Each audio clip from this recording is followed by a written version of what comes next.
Chapter 20. I ease the bottle open and pour the pills into my hand. 10 white pills tumble onto my palm. I don't know anything about drugs, but 10 seems like a lot, definitely enough to take out a teenage girl. I pry open one of the capsules and dump the fine white powder into the wine bottle. Riley's jeans scratch against the floor as she paces around the room. Grace is angled in front of me to keep Riley from seeing what I'm doing, but I still freeze, certain I'm about to be discovered.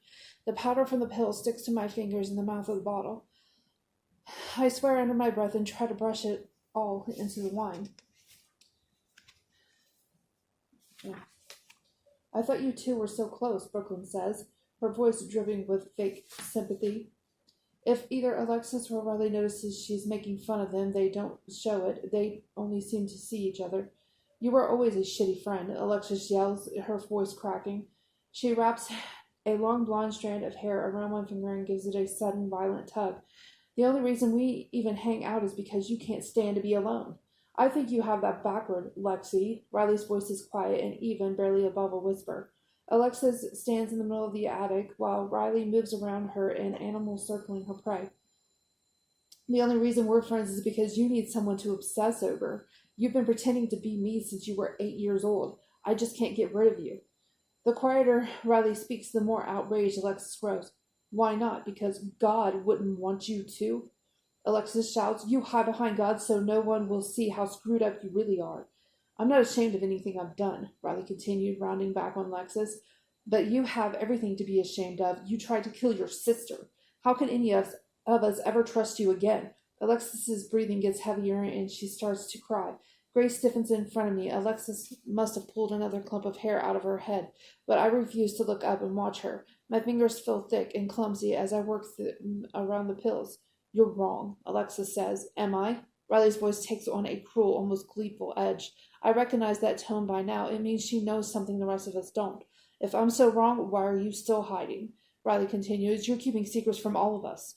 The floorboards creak as Alexis takes a step back. Stop it, she says. I have the final pill pinned between 2 fingers, but I peer around the corner to see what's happening. Riley has Alexis backed against the wall. I can't see Riley's face, but Alexis looks broken. Her eyes are red-rimmed, and she releases a choked, gasping sob. She shakes her head and covers her hair with her hands. No, she whispers. Riley, please. Riley slaps Alexis's hands away and pulls her forward by the head, brushing her long, beautiful hair back with one hand.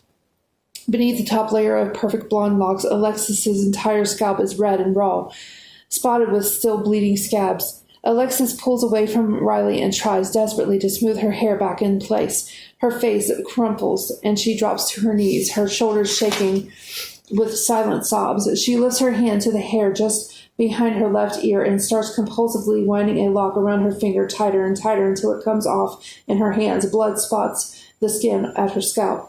You're disgusting. Soon you won't have any hair left. Brooklyn releases a slightly hysterical-sounding laugh at the exact second the pill hits the floor. Frowning, Riley pivots to face her. What's so funny? She hisses. Hurry, Grace mutters under her breath. I refocus my attention on the pills. I wedge my thumb now into the little capsule and pull it apart. The white powder dissolves into the wine. Your little cat bite is just adorable, Brooklyn says. Which of your friends are you going to turn on next? Shut up, Riley spits out. She crosses the attic and kicks Brooklyn in the shin. Brooklyn makes a big show of squeezing her eyes shut and yelling out in pain. But I know she said those things for me, to distract Riley from what I'm doing. Grabbing the wine bottle, I stand and slip out of the alcove, placing a hand on Riley's shoulder. She's messing with you, I say, squeezing Riley's arm. I lift the wine bottle to my mouth and tip it back, but I keep my lips tight to keep from drinking the drugged wine. I pretend to swallow as I lower the bottle. She wants you and Alexis to tear each other apart. Give me that. Riley's face is blank as she rips the bottle from my hands. She stares down at it for a long moment. Across from us, Alexis sinks to the floor. She sobs quietly, her hands curled into fists around her hair. You're right. Riley smiles as she turns the wine bottle in her hand, watching the liquid slosh up against the sides. We have to trust each other. Exactly, I say. We can't let Brooklyn come between us. Riley's smile immediately disappears. We can't let Brooklyn come between us, she repeats. She lingers on Brooklyn's name and tightens her grip around the bottle. Grace weaves her fingers together. She glances at me nervously, but I won't look at her. I can't tear my eyes away from Riley. Riley shifts her eyes back up to me. They're the eyes of a predator, dead and calculating. Didn't realize you were a big drinker, she says, lifting the bottle. What? I swallow, waiting, but Riley holds the wine just below her mouth. The glass brushes against her lower lip. The wine. You seem more interested in it all of a sudden. I guess I'm just thirsty, I say. Riley inhales the scent of the wine, closing her eyes. Me too, she murmurs. She tips the bottle back, and the wine slides forward. I hold my breath, but the second seems to stretch for an eternity. Sweat breaks out along my palms. Just before she drinks, Riley's eyes flicker back open. Do you think I'm stupid? She whispers. My throat goes dry. Of course not. Riley lowers the bottle. What did you put in here? Dread creeps into my gut. Riley heaves the wine bottle across the room. It shatters against the wall just a few feet from where Alexis is crouched, spraying the floor with glass. Alexis flinches, throwing her hands over her face. The thick liquid oozes down the boards behind her head, but the wood drinks the wine before it slides to the floor, leaving behind a deep red stain. You tell me you want me to trust you, but you're lying to me, Riley screams. Riley, I didn't. Shut up, Riley says. Alexis releases another loud sob, and Riley's face twists. She whirls around to face her. None of us feel sorry for you, she yells. You deserve to suffer. You're a monster. Something in Alexis snaps when Riley screams that last word at her. The light drains from her eyes, leaving her skin hollow and pale. The final sob dies on her lips, and her mouth hangs open, shocked.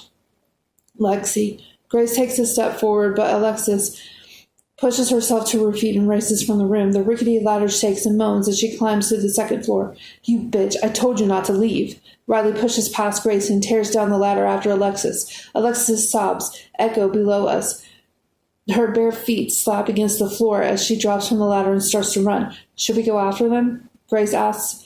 As an answer, I head for the ladder. I shouldn't be so worried. Alexis has been almost as bad as Riley this whole time. She put her sister in a coma. I should leave the two of them together. They deserve each other.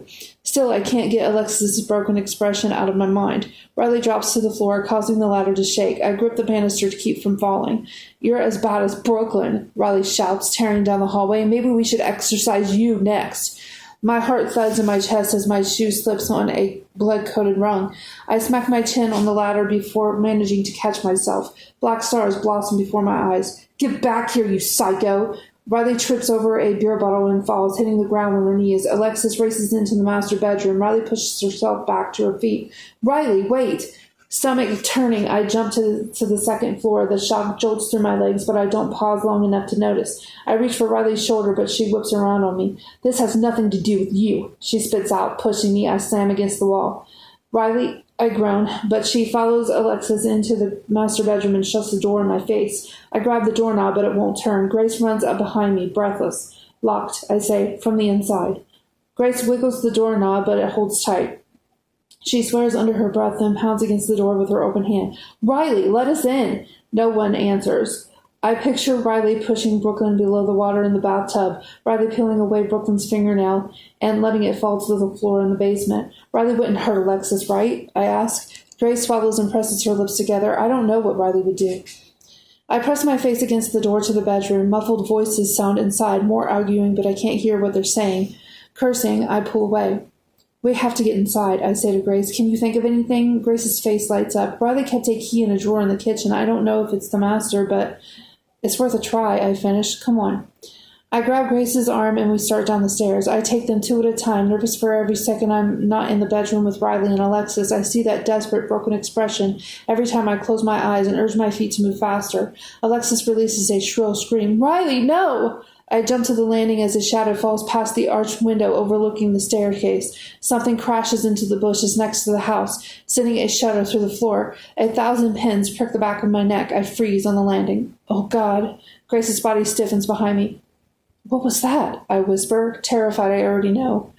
I don't want to look, but I turn toward the window anyway and lean into the glass. Alexis's body lies crumpled in the dirt. Her white blonde hair glows in the dim moonlight, and a halo of blood pulls around her head. I lift a trembling finger to the window, my breath misting the glass.